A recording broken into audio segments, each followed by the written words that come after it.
बिस्मिल्लाहिर्रहमानिर्रहीम। अस्सलाम वालेकुम डियर स्टूडेंट्स। आज हम डिस्कवरी ऑफ न्यूट्रॉन पढ़ने वाले हैं। इससे पहले हम इलेक्ट्रॉन की डिस्कवरी को और प्रोटॉन की डिस्कवरी के बारे में हम पढ़ चुके हैं। इलेक्ट्रॉन को डिस्कवर किया था जनाब किसने? जे थॉमसन ने। ये हम पहले पढ़ चुके हैं। और प्रोटॉन की डिस्कवरी किसने की थी? गोल्डस्टाइन ने। एमसीक्यूज़ के अंदर दोनों बातें आ सकती हैं।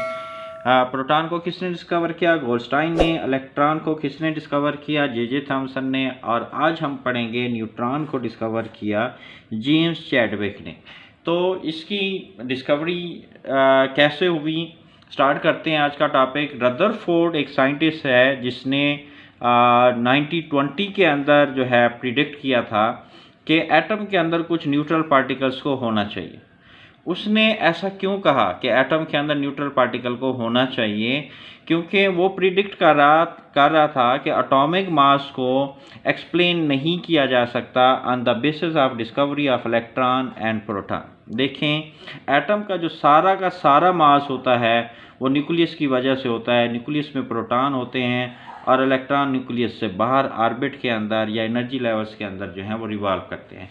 अभी न्यूट्रॉन की डिस्कवरी नहीं हुई। वो कहता है इन दो पार्टिकल्स की बेस पे रदरफोर्ड प्रिडिक्ट कर रहा है कि इलेक्ट्रॉन और प्रोटॉन की बेस पे एटॉमिक मास को एक्सप्लेन नहीं किया जा सकता, इसलिए कुछ न्यूट्रल पार्टिकल्स को प्रेजेंट होना चाहिए ताकि एटॉमिक मास को क्या किया जा सके, एक्सप्लेन किया जा सके। इसने कहा some neutral particles must be present in an atom.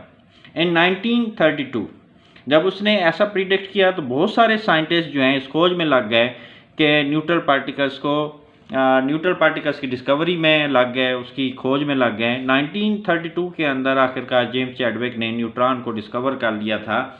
और उसने कैसे डिस्कवर किया? बड़ा आसान है। इस डायग्राम से भी ये बात याद हो जाएगी, इस इक्वेशन से भी याद हो जाएगी कि जेम्स चैडविक ने न्यूट्रॉन को कैसे डिस्कवर किया। भाई, उसने हीलियम के पार्टिकल्स को यानी अल्फा पार्टिकल्स को उसने बम्बार्ड किया बेरिलियम टारगेट के ऊपर। ही बम्बार्डेड अल्फा पार्टिकल्स, जिसे हम हीलियम पार्टिकल्स भी कह रहे हैं, हीलियम के न्यूक्लियाई भी कह रहे हैं। किसके ऊपर बम्बार्ड किया? बेरिलियम टारगेट के ऊपर बम्बार्ड किया, बौछार की। और ये अल्फा पार्टिकल आए कहाँ से? किसी रेडियो एक्टिव सोर्स से। और वो रेडियो एक्टिव सोर्स जो है वो रेडियम भी हो सकता है, वो पोलूनियम भी हो सकता है। रेडियो एक्टिव सोर्स या रेडियो एक्टिव एलिमेंट क्या होता है? वो एलिमेंट बेटा जो रेडिएशंस को इमिट करते हैं स्पॉन्टेनियसली, जो खुद ब खुद शुआओं को इमिट करते हैं, जिनका एटॉमिक नंबर 82 से ज़्यादा हो, और जो खुद ब खुद शुआएँ खारिज करते हैं, उनको हम क्या कहते हैं जी? रेडियो एक्टिव एलिमेंट कहते हैं। जो खुद ब खुद शुआएँ रेडिएशंस इमिट करते हैं, उनको हम क्या कहते हैं? Radio active element. तो यहाँ पे जो रेडियो एक्टिव सोर्स है वो रेडियम या पोलूनियम है, जिससे ये अल्फा पार्टिकल हासिल हुए हैं। जेम्स चैडविक ने इन अल्फा पार्टिकल्स को यानी हीलियम पार्टिकल्स को बम्बार्ड किया बेरिलियम टारगेट के ऊपर, तो हाईली पेनिट्रेटिंग रेडिएशंस जो हैं ये प्रोड्यूस हुई हैं। ये हाईली पेनिट्रेटिंग रेडिएशंस को क्या नाम दिया गया जनाब? न्यूट्रॉन का नाम दिया गया। और इनके ऊपर कौन सा चार्ज होता है? चार्ज डिटेक्टर से पता चलता है। चार्ज डिटेक्टर जब नो डिफ्लेक्शन देता है, it means they have no positive और नेगेटिव चार्ज। ये न्यूट्रल होता है ना, इसके ऊपर पॉजिटिव चार्ज होता है। इन हाईली पेनिट्रेटिंग रेडिएशंस के ऊपर यानी न्यूट्रॉन के ऊपर ना पॉजिटिव चार्ज होता है ना ही नेगेटिव चार्ज होता है। ये इलेक्ट्रिकली क्या होते हैं? न्यूट्रल होते हैं। इसी एक्सपेरिमेंट को हम इक्वेशन की शक्ल में हम लिख लेते हैं। जी बेटे, अब हम इस एक्सपेरिमेंट को इस इक्वेशन के ज़रिए एक्सप्लेन करेंगे। कैसे कर सकते हैं? ये मैंने हीलियम लिखा है, एटॉमिक नंबर 2 और मास नंबर 4। ये बेरिलियम लिखा है, एटॉमिक नंबर 4 और मास नंबर जो है वो 9 है। जब अल्फा पार्टिकल्स को यानी हीलियम के न्यूक्लियाई को बम्बार्ड किया जाता है बेरिलियम टारगेट पर, यहाँ पर भी यही का बात की थी, अल्फा पार्टिकल्स को जब बम्बार्ड किया जाता है बेरिलियम टारगेट पर, तो हाई पेनिट्रेटिंग रेडिएशन यानी न्यूट्रॉन जो हैं ये प्रोड्यूस होते हैं। Okay, understand? बड़ी सिंपल सी बात है। अच्छा, इसमें जो अहम बात है वो आपने जो चेक करना है वो क्या चेक करना है?